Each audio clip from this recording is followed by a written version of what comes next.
জাতির শ্রেষ্ঠ সন্তানদের মুক্তিযোদ্ধা এবং সীতাকুণ্ড পৌরসভার নির্লজভাবে মেয়রের দায়িত্ব পালন করে পৌরসভাবাসী করে গেছেন। ওনার বিষয়ে বেশি কথা বলার নেই, আমি শুধু বলবো কোরআনের একটি সূরার কথা দিয়ে কথা শেষ করবো।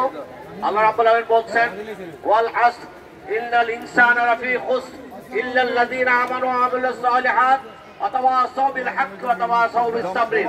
আল্লাহ সময়ের কসম করে বলছেন, ওই সমস্ত মানুষেরা সফল কাম যে সমস্ত মানুষেরা ঈমান এনেছে, সৎ কাজ করেছে, সৎ কাজের আদেশ দিয়েছে এবং ধৈর্য ধারণের মাধ্যমে নিজের জীবনকে গঠন করেছে। আমরা যাতে এই মৃত্যুর মাধ্যমে শিক্ষা অর্জন করতে পারি, আমরা যাতে ইমানের সাথে সাথে সৎ কাজের আদেশ এবং অসৎ কাজ থেকে দূরে রাখতে পারি এবং ধৈর্যের সাথে সকল সমস্যা মোকাবিলা করতে পারি, এই আশাবাদ ব্যক্ত করে সকলকে মরহুমের জন্য দোয়া করার জন্য অনুরোধ করে আমি আমার কথা শেষ করছি। আমার তৌফিক ইল্লা বিল্লাহ। আসসালামু আলাইকুম ওয়া রাহমাতুল্লাহ। এখন